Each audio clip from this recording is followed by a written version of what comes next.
I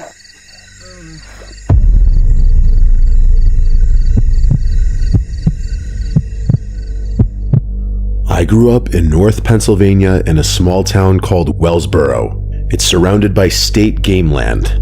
I don't live there anymore, but hunting season was a big deal there.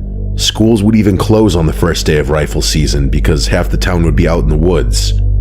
My dad got me into hunting when I was about 12, and by the time I was 23, I was going out alone regularly. This happened during the late archery season in November of 2021. I remember because there was already a light dusting of snow on the ground, which made it easier to track movement. I had permission to hunt a large piece of private land owned by an older guy my dad knew from work. The property was around 70 acres of thick woods with a small clearing and an old logging trail running through it. There was also an abandoned hunting cabin way back in the woods that nobody used anymore because the roof was starting to cave in. I had been there maybe 4 or 5 times before and never saw anyone else. That morning, I got there around 5:15 a.m. while it was still completely dark. I parked my truck where I always did near a rusted gate and walked in with my headlamp on. The woods were dead quiet. I remember having this weird feeling like I was being watched before I even got to the stand, but I just blamed it on being alone in the dark like always. I climbed into my tree stand about 20 feet up and waited for daylight. About an hour after sunrise, I noticed something that immediately bothered me. About 60 yards out, I saw another tree stand that had not been there before. I knew the property pretty well, and I was certain it had not been there the previous weekend. It was one of those cheap ladder stands, and it looked old and weathered, like it had been sitting somewhere for years, but I would have noticed it before. What bothered me more was that there were no footprints leading to it in the snow, except for one single trail of prints that went from deep in the woods straight to the base of the stand. I watched it for a while, thinking maybe someone else had permission to hunt there and just never mentioned it. Around 8 a.m., I saw movement near that stand. At first, thinking it was a deer, I was dead wrong when I saw it was a person standing behind a tree. He wasn't in camo. He was wearing a dirty gray hoodie and dark pants. He was still, and he was looking in my direction. I didn't know if he saw me at first, but then he slowly raised his arm and waved. I wouldn't say it was a friendly, smiley wave, more so a wave like he was just letting me know he saw me. I gave a small wave back, thinking maybe he was just another hunter who didn't have proper gear. After maybe a minute, he stepped behind the tree, and I expected him to walk away, but he didn't come out the other side. I waited and waited, but he never reappeared. I assumed he must have walked deeper into the woods, but I never heard footsteps. Around 10, I climbed down to stretch my legs and maybe still hunt a little. I walked toward where I saw him. When I got to the tree he had been standing behind, I saw that the snow around the tree was completely undisturbed except for my own tracks walking in. There were no tracks leading away, just the same single line of footprints I saw earlier leading toward the ladder stand. I followed those prints and they stopped right at the base of the stand. I looked up, expecting maybe he climbed it, but it was empty. The seat had a thin layer of snow on it that didn't look disturbed. That made no sense. I remember feeling my chest get tight, like something was very wrong. I decided to head back toward my own stand. On the way back, I noticed something tied to a branch at about eye level. It was a strip of orange hunting vest material tied in a knot. I was thinking maybe someone marked a trail, but then I saw another one about 15 feet away, and then another. They were tied at different heights, like someone had been marking something pretty specifically. That was the first time I considered just leaving. Around noon, I went back to my truck to eat and warm up. Nothing happened during that time, but I couldn't shake the feeling that I was being watched from the tree line. I almost left, but I convinced myself I was just overthinking things. I went back in around 2 p.m. to sit until dark. This is where things got bad. About an hour before sunset, I heard what sounded like slow footsteps behind me in the leaves. Too heavy and spaced out to be an animal. I turned to face them, expecting to see another hunter. About 30 yards behind my stand, I saw the same guy from earlier. This time he was closer, and I could see his face better. His beard looked patchy and dirty, and his skin looked pale like he hadn't been outside in daylight in weeks. What really bothered me was that he was smiling, but not in a normal way. He was just barely showing his teeth. He was holding something in his right hand, which at first I thought was a stick, until seeing the little yellow and black handle. It was a screwdriver. He didn't say anything. He chose to just stare me down with that half smile. I asked if he had permission to be on the property, but he didn't answer. After maybe 10 seconds of this heart-pounding stare-off, he slowly turned and walked away into the trees. That should have been the moment I left. However, I made the stupid decision to stay until shooting light ended. Right after sunset, I climbed down and started walking back fast. In that moment, I remember regretting not leaving while I still had some light in the sky. About halfway to my truck, I started noticing the orange cloth strips again, but this time they weren't just on branches. Some were tied to small sticks pushed into the ground, but the thing that genuinely scared me was one of the sticks had something hanging from it. It was a dead squirrel. It had been hung by a wire through its back legs. I may be a hunter, but I don't condone needless suffering of animals. Under the squirrel and stick, in the snow, someone had drawn a rough circle with a boot. That was the second time I seriously considered running.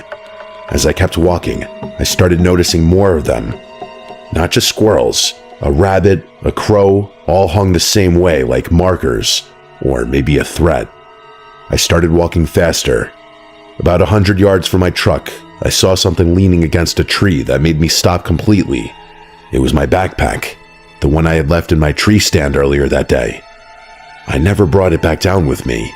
It was zipped open, and my stuff was laid out in the snow, including my knife, my flashlight, and my extra arrows.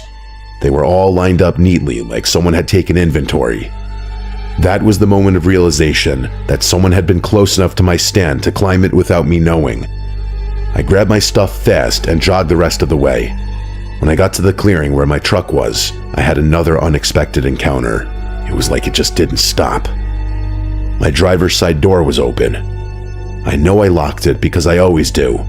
Nothing inside looked stolen, but my registration papers were sitting on the passenger seat instead of the glove box. I got in and locked the doors, and as I started the truck, I looked in the mirror toward the tree line. There he was, standing just inside the woods, maybe 40 yards away, the guy in the hoodie. From what I could tell, he was still smiling. This time he raised his hand again, but instead of waving, he just pointed at me.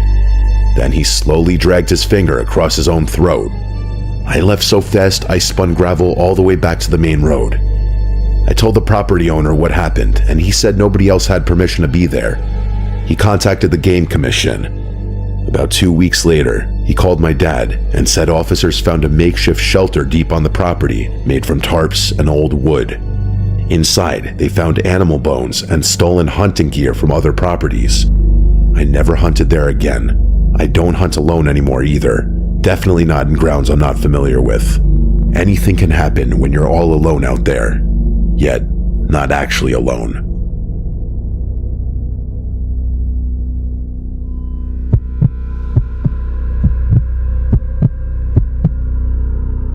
This story takes place in November of last year when I was on a hunting trip with my grandpa to Crockett, Texas. I don't really get to see my grandpa that often because he owns his own company, so when he told me he wanted to go hunting, I was more than happy to go. I will say, I personally don't like hunting, but I love to camp, and I had never been to this particular lease he was taking us to, so I figured why not? I love exploring new places. So I took a few days off from work and went down to Crockett with him. As we pulled up to the gate, I noticed there wasn't a real entryway like most places I've been to. It was just a dirt track with an iron gate on the side of a freeway. My grandpa got out of the truck to lift the gate, and then we headed down a long dirt road through the woods until we reached a clearing with an old house in the middle. While we were heading toward the house, he told me his father built it and they used it to go hunting or just relax and take a break from life. I could definitely see that. It was so peaceful inside the woods, I could barely hear the cars from the freeway. It seemed like the perfect getaway for the weekend, or so I thought. After we pulled into the driveway, we unpacked the truck and cooked dinner for the night. Everything seemed normal. There were old beds where we put sheets and blankets, an old TV with a VCR, and the stove was particularly old-fashioned as well. After we finished eating, we went to sleep around 8:30 so we could wake up just before dawn to go to one of the blinds. As I started to fall asleep, I heard a scratching noise coming from one of the windows with the screen on it. I didn't think anything of it and fell asleep fairly soon after that. The next morning, my grandpa woke me up to get dressed so we could go to the blind. After we got there, we settled in and surveyed the clearing. We didn't see anything for a couple hours, so we decided to take a nap. I woke up after only being asleep a few minutes and took my binoculars to look at the tree line. The tree line was about 1.5 miles from the blind. I swear to God, I spotted someone peeking around the trees right at the edge of the woods, like they knew we were there. It was almost as if they had been watching us the whole time. I was thoroughly convinced someone was watching us, so I woke up my grandpa. He looked through his binoculars, and right then, a herd of deer came out into the clearing. He just chuckled and told me there was nothing to worry about and that it was just wildlife. I was irritated to say the least. I know what I saw, and it looked like someone, or at least something. After about 30 minutes, he shot one of the deer, and we took it back to the house to clean it and start skinning it. After we gutted the deer, it was about 3 o'clock, and we decided what we wanted for dinner, but we needed to head into town to get some supplies. So we hung the deer up and left for the store. When we got back, we saw claw and bite marks all over the animal's body. My grandpa and I just looked at each other in shock. He looked at me and said we were going on a night hunt. I asked him what for, and he told me he thought it was coyotes, but I didn't think that was the case. This didn't seem normal. After we ate, we grabbed some flashlights and our ARs and went out scouting. We were talking for a solid 45 minutes before we heard anything. We got really close to the tree line, and I suddenly turned and saw something peeking out at us again. The second it realized I noticed it, it quickly hid. I tried everything in my power not to yell for my grandpa, so I did a light whistle to him and waved him over to where I saw it. He whispered for me to stay put and watch his back. He walked into the woods with his gun raised and disappeared. I stood there for what felt like forever, waiting to hear something. After about 10 minutes, I heard a gunshot. I ran into the woods and saw a coyote with a mutilated deer next to it.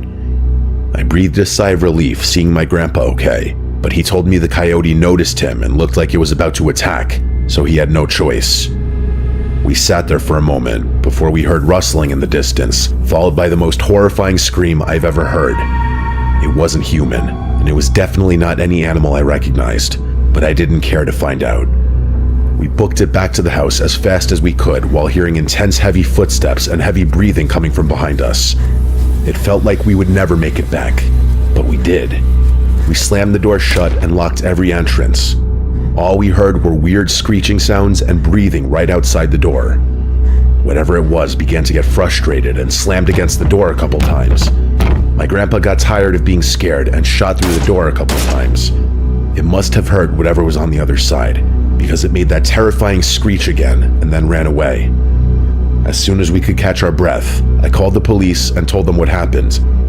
They were obviously skeptical of the story, but when the deputy arrived, he didn't know what to think either. We showed him everything we found. He seemed pretty unsettled by it too. Nothing ever came back from that call, but needless to say, we probably won't ever be going back to that house again.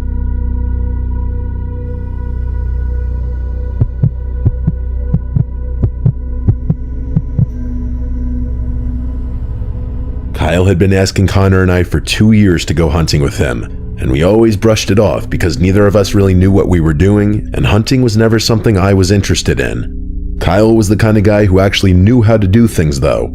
He knew how to gut a deer, split wood, start a fire without lighter fluid, and somehow look comfortable sleeping on the ground. Connor and I were not those kinds of guys. We liked the idea of a hunting trip more than the reality of it. Sitting around drinking in the mountains for a weekend sounded good. Hiking miles into the woods, waking up before sunrise, and killing an animal did not. But Kyle finally talked us into it late one November. He said rifle season was open and the weather would be cold enough to keep the bugs down. He knew a spot in the mountains where he had hunted before and almost never saw anyone else. I'm being honest, he mainly convinced us with the food and beer part in the middle of the mountains. The plan was this: we would drive up Friday morning, hike in, set up camp, and spend the weekend hunting. I'm not a hunter, so I'll do my best to use hunting terms and whatever.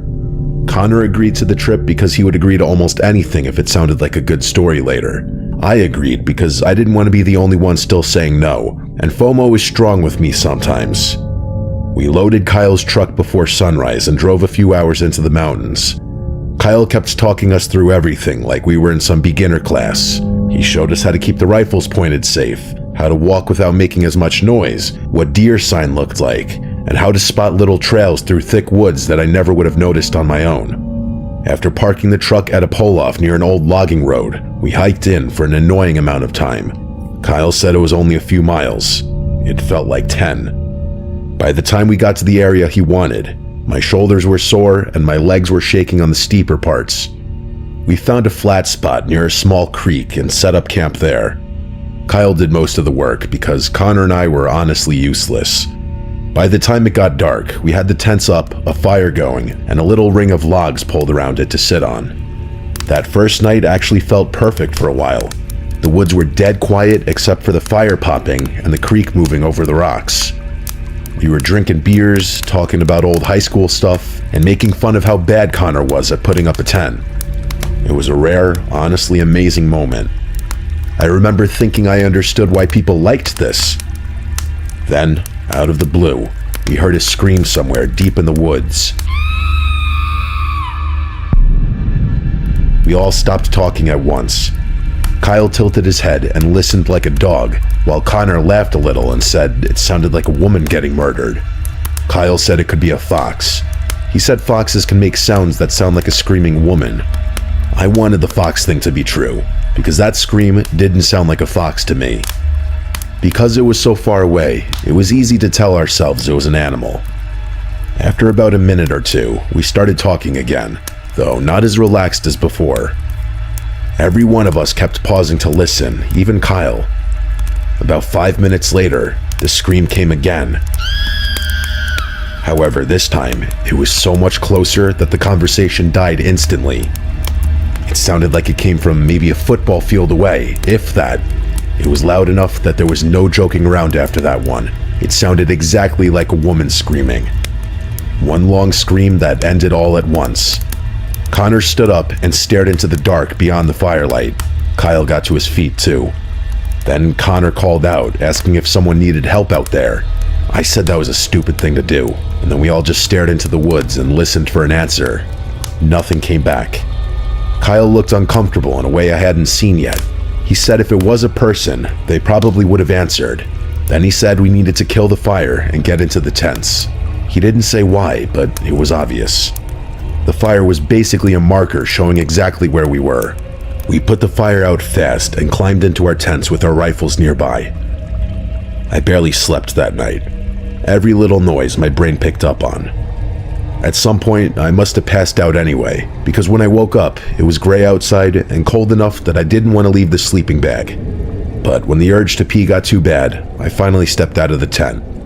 Right away though, I noticed our chairs were tipped over, and one of the coolers had been turned sideways. A grocery bag with snacks in it was torn open and dragged a few feet.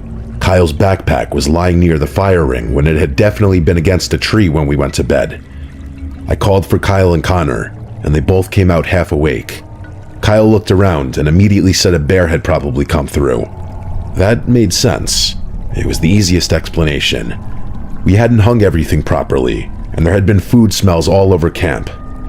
The weird thing was that not much was actually gone. Stuff was moved around more than it was eaten or stolen. Still, Kyle sounded confident, and I wanted a normal explanation badly enough to accept it. He said we should move camp deeper into the woods, both because of the bear and because he wanted to get closer to the area he planned to hunt that day. So we packed up and moved. The second site was farther from the creek and on a thicker patch of woods along a slope. It somehow felt a lot more isolated, even though it probably wasn't that much farther in. We hunted most of that day. Kyle split us up, but kept us within sight at first, showing us where to sit and how to watch the tree lines and openings. Connor treated the whole thing like a game at first, but by mid-afternoon, even he had settled down. There's something about sitting in the woods for hours with a rifle that changes your mood, whether you want it to or not. Late in the day, Kyle shot a deer. It happened fast. I only heard the crack of the rifle and then Kyle yelling for us. When Connor and I got to him, the deer was down in a patch of brush about 40 yards away. It was a decent-sized buck. Seeing a dead deer up close was different than seeing one in a photo. Kyle had us drag it back to camp, which was miserable work. Once we got there, he started field dressing it and then showed us how to skin and break it down. Connor acted interested, but I could tell he was forcing it. I just felt sick. The smell was awful, and the whole thing felt brutal. Side note, I grew up an animal lover because of my parents, so the idea of me going on a hunting trip was already kinda crazy. Kyle was in his element though. He explained every part of it like he was teaching a class, and by the end, there were chunks of meat bagged in the cooler and a bloody mess off to the side that I tried not to look at. That night, we drank again, partly to celebrate, and partly because I think Connor and I needed it after helping with the deer. Kyle cut off some backstrap and cooked it over the fire. That wasn't our originally planned dinner. It was just a celebratory meal, if you'd call it that. I have to admit, it tasted good. As a surprisingly good day was coming to a fun close, the scream came back. It was distant at first, maybe even farther than that first scream the night before, but the second I heard it, I felt an uncomfortable feeling inside me. Like, this again? We all knew that sound now. Nobody said fox this time. Nobody laughed. Kyle stared off into the dark. Connor muttered that there was no way this was happening again. We waited and hoped that would be the end of it. It wasn't. A few minutes later, the scream came again, much closer, and this time it sounded like it was moving toward us the way it had the first night. It was fully dark by then, and the firelight made everything beyond it look even blacker. I remember the feeling that whoever was making that sound could probably see us perfectly, even though we couldn't see anything at all past the trees, and that made me uncomfortable. Kyle stood up and grabbed his rifle. He was trying to act calm, but I could hear it in his voice that he cursed under his breath.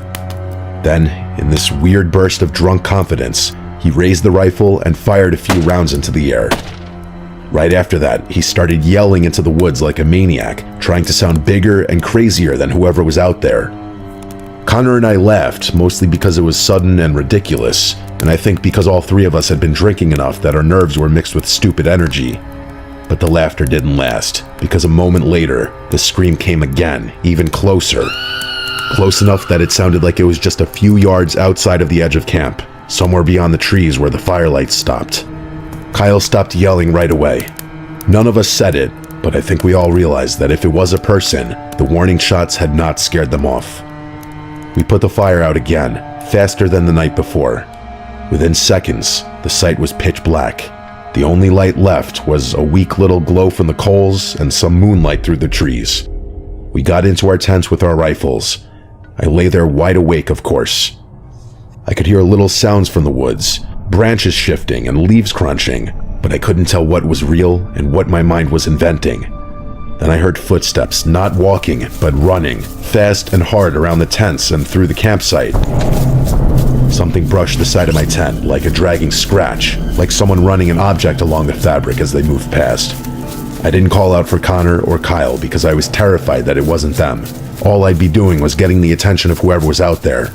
Then it went completely still for the last time. That silence was the worst part. Maybe a full minute passed before that scream exploded right in the middle of the campsite.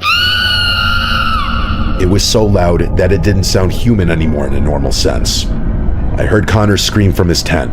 I yelled too without meaning to. Then Kyle fired a shot through the roof of his tent into the air. The blast was deafening. Right after it, I heard fast footsteps tearing off through the woods. All these sounds were so amplified, it felt like so much was going on. The footsteps got farther and farther away until I couldn't hear a thing. For a few seconds, nobody moved. Then Kyle shouted, asking if we were okay.